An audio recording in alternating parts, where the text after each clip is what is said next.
बिस्मिल्लाहिर्रहमानिर्रहीम। अस्सलाम वालेकुम जी। एक दफ़ा फिर से आपको चैनल में खुशामदीद कहते हैं। आज की इस वीडियो के अंदर हम अपना ओपीएम का जो रिमेनिंग टॉपिक था उसको कंप्लीट करेंगे।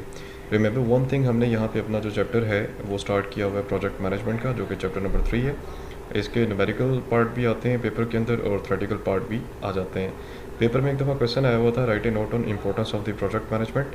तो स्टूडेंट थोड़ा सा कंफ्यूज थे। मैंने लास्ट वीडियो में जो कन्फ्यूजन थी उसके बारे में बड़ी डिटेल में बताया था कि अगर ऐसा क्वेश्चन आ जाए तो उसको आपने कैसे इलेबोरेट करना है।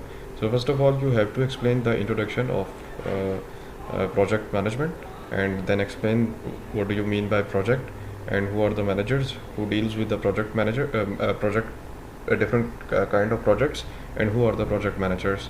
फिर उसके बाद हमने ये देखा था कि हमारा जो प्रोजेक्ट मैनेजमेंट है इसके कितने फेजेस होते हैं। इसके 3 फेजेस हैं, planning, scheduling and controlling. One by one हमने इसको डिस्कस किया कि प्रोजेक्ट प्लानिंग क्या होती है, इसके क्या कंपोनेंट्स हैं। उसके बाद फिर हमने यहाँ पे प्रोजेक्ट मैनेजर के बारे में देखा कि who is the project manager. Then हमने उसके कुछ एथिकल इश्यूज़ देखे, WBS को देखा कि वर्क ब्रेकडाउन स्ट्रक्चर वो जो है वो कैसे उसको करता है। फिर उसके बाद हमने दूसरे फेज़ को डिस्कस किया जिसका नाम था प्रोजेक्ट स्केजुलिंग, या जिसको प्रोजेक्ट शेड्यूलिंग भी कहते हैं। फिर हमने ये देखा यहाँ पे कि हम यहाँ पे अपने प्रोजेक्ट के जो स्केड्यूल्स हैं वो कैसे बनाते हैं। वो हम 2 चार्ट्स की मदद से बनाते हैं। एक हमारा गैंट चार्ट होता है और दूसरा हमारा इसमें PERT की टेक्निक है। उसके बाद हम नीचे आ गए थे, यहाँ पे हमने अपनी प्रोजेक्ट कंट्रोलिंग के ऊपर। तो प्रोजेक्ट कंट्रोलिंग में हमने यहाँ से आज थोड़ा सा इसको स्टार्ट करना है। बेटे जैसे कंट्रोलिंग टेक्निक्स होती हैं, आपने मैनेजमेंट के 4 फंक्शन पढ़े हुए हैं basically, planning, organizing, leading and controlling. तो कंट्रोलिंग बेसिकली चौथा फंक्शन होता है जिसमें आप क्या करते हैं, कोशिश ये करते हैं कि आप अपने प्रोजेक्ट को कंट्रोल करें। यानी कि अपर कंट्रोल लिमिट होती है, एक उसकी लोअर कंट्रोल लिमिट होती है कि ना तो वो ज़्यादा एक अपनी कैपेसिटी से ऊपर काम करें लोग उसके अंदर, और ना ही कैपेसिटी से लो जाए, बल्कि सेंट्रल एक जो रेंज होती है उसी पॉइंट में से काम जो है गुजरता जाए। इसको हम कहते हैं, ये हमारा कौन सा प्रोसेस है, ये हमारा कंट्रोलिंग प्रोसेस है। अब यहाँ पे प्रोजेक्ट कंट्रोलिंग के अंदर जैसा कि आप देख सकते हैं कि कंट्रोलिंग क्यों ज़रूरी होती है। वो ये कहता है कि हमने यहाँ पे ब्रेक डाउन किया होता है, हमने यहाँ पे लेबर कर्व्स देखने होते हैं, हमने यहाँ पे कॉस्ट को डिस्ट्रीब्यूट किया होता है, यहाँ पे हमने फंक्शनल कॉस्ट एंड आवर्स जो होते हैं उसको देखना होता है, रॉ मटेरियल हमने देखना होता है, रिपोर्ट्स हमने देखनी होती हैं, टाइम एनालिसिस और हमने स्टेटस रिपोर्ट्स जो होती हैं वो बनानी होती हैं, जिसके लिए हमें कंट्रोलिंग प्रोसेस को बड़े इफ़ेक्टिव तरीके के साथ उसको इवेलुएट करना होता है, मॉनिटर करना होता है कि क्या सारे के सारे प्रोसेसेस हमारे ठीक जा भी रहे हैं या नहीं जा रहे। अब ये बेसिकली 3 फेजेस थे जो हमारे गुजर गए हैं, ठीक है। प्लानिंग है, स्केजुलिंग है एंड कंट्रोलिंग है। नेक्स्ट हमारा यहाँ पे आता है प्रोजेक्ट मैनेजमेंट टेक्निक्स। अब ये डिफरेंट क्वेश्चन है, स्टूडेंट यहाँ पे आके थोड़ा सा कंफ्यूज होते हैं या इसको भी उस क्वेश्चन के अंदर ऐड कर देते हैं। तो प्रोजेक्ट मैनेजमेंट की टेक्निक्स जो है वो है तो डिफरेंट हैं, काफ़ी ज़्यादा हैं, लेकिन यहाँ पे कॉमन टेक्निक्स को डिस्कस करेंगे जो कि मेंशन है PERT and CPM। PERT stand for program evaluation and review technique and CPM stand for critical path method. अब PERT क्या होता है? PERT बेसिकली कहते हैं a project management technique that employs 3 time estimates for each activity. That employs 3 time estimate, यानी किसी भी activity को आगे परसू करने के लिए या आगे उसको प्रोसीड करने के लिए 3 टाइम उसकी एस्टिमेशंस की जाती हैं कि क्या वो एक्टिविटी ठीक है भी है या नहीं है। और CPM क्या होता है जी? क्रिटिकल पाथ मेथड कहता है a project management technique that use only 1 time factor per activity. एक ये ऐसी टेक्निक है जिसमें 1 टाइम फैक्टर हम यूज़ करते हैं, मतलब कि 1 टाइम हम चेक करते हैं उस एक्टिविटी को या 1 टाइम एस्टिमेट करते हैं, उसके बाद उसको हम आगे परसू करते हैं। एंड द क्रिटिकल पाथ क्या होता है? कहते हैं the computed longest time path through a network, this is called the critical path. यानी कि एक एक्टिविटी से दूसरी एक्टिविटी की तरफ जब मूवमेंट होती है तो वो जो पाथ्स आपके होते हैं उसको आप कहते हैं, वो पाथ्स जो है वो आपका क्या है, वो क्रिटिकल पाथ है, ठीक है।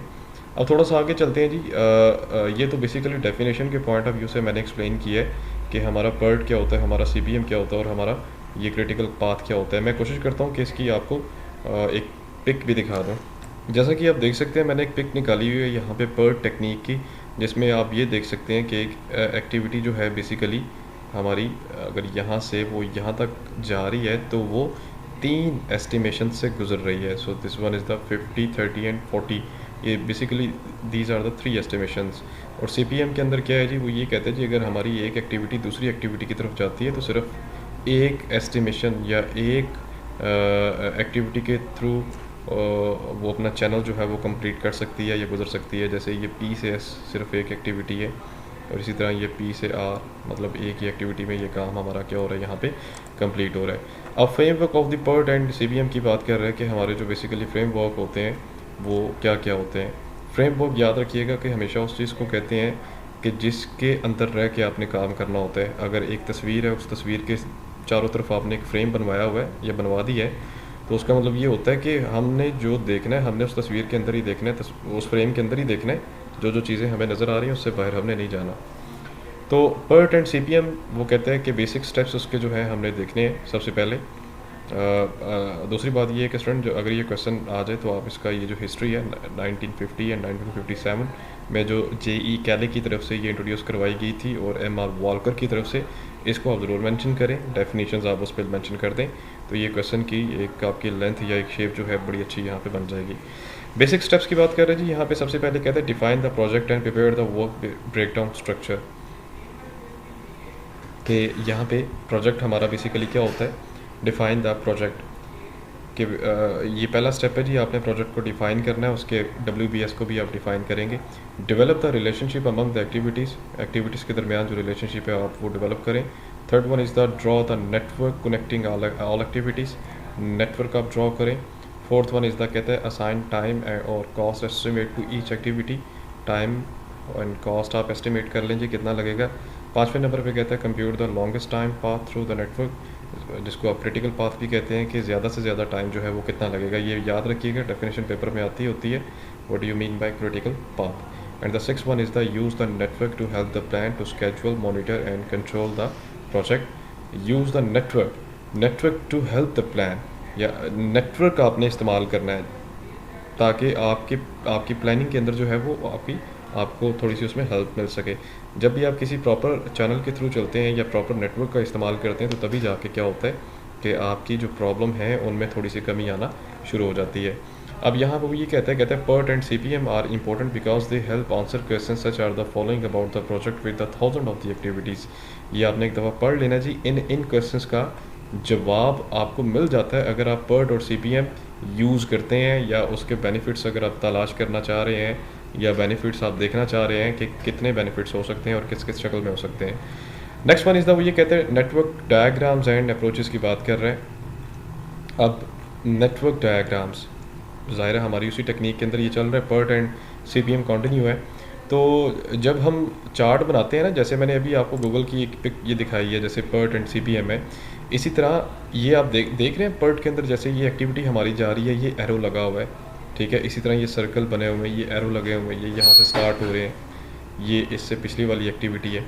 तो अब इनके बारे में हमने पढ़ना है कि ये बेसिकली हमारी पर्ट और सीपीएम के अंदर ये जो एरोज़ वगैरह दिए गए होते हैं, ये जो सर्कल्स हमने बनाए होते हैं, इन एक्टिविटीज़ को हम क्या कहते हैं, इनका क्या नाम होता है, क्या इनको हम एरो ही बोलेंगे या कोई और नाम भी होता है।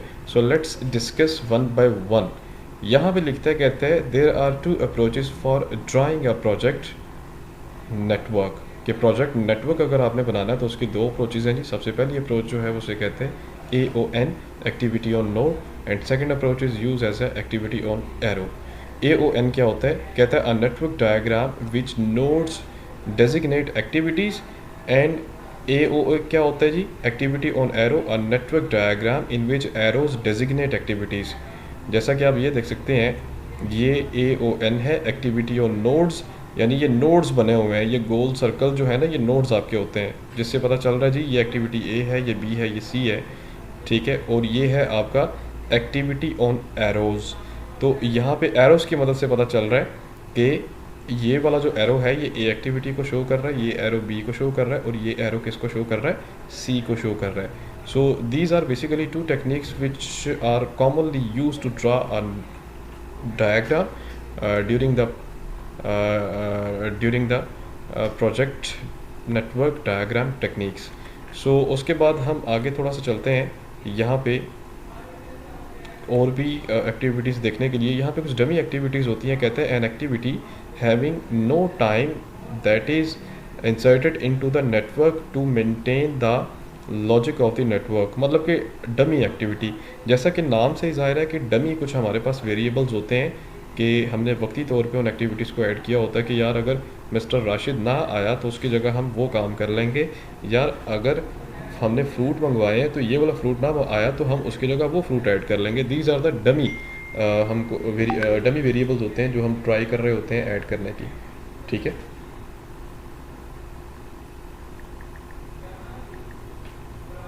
उसके बाद आगे चलते हैं जी थोड़ा सा मज़ीद क्विकली, ताकि हम इसे जो थ्रेटिकल हमारा पार्ट है इसको हम कंप्लीट करके अपने न्यूमेरिकल पार्ट की तरफ आएँ। ठीक है, तो एक्टिविटी ऑन एरोस की एग्जांपल दे रहे हैं जी। एग्जांपल ये है, ये मैं जब आपको न्यूमेरिकल्स करवाऊंगा तो उसमें से आपकी ये चीज़ें क्या हो जाएंगी, क्लियर हो जाएंगी। उसके बाद नेक्स्ट वन इज़ द, वो कहते हैं डिटर्मिनिंग द प्रोजेक्ट स्केजुअल्स। अब अगली बात आ रही है। पहले उसने बात की थी वहाँ पे नेटवर्क्स की बात की थी जिसमें हमने टेक्निक्स दो देखी, एक पर्ट थी एक सीपीएम थी। अब यहाँ पे वो ये कहता है कि हमारे जो स्केजुअल्स होते हैं, शेड्यूल्स जो हम बनाते हैं उसको उसकी डिटर्मिनेशंस हमने करनी है। डिटर्मिनेशंस कहते हैं फ़र्क, थोड़ा सा हम देखेंगे कि क्या होता है, डिफरेंस देखेंगे उनके दरमियान क्या होता है। लें जी, ये हमारा नेक्स्ट क्वेश्चन होगा जी। नेक्स्ट वीडियो के लिए आप वेट करें। अभी के लिए आप फ़िलहाल आप इसको आप डिस्कस कर लें, पढ़ लें एक दफ़ा, फिर अगले वीडियो में हम इसको डिस्कस करेंगे।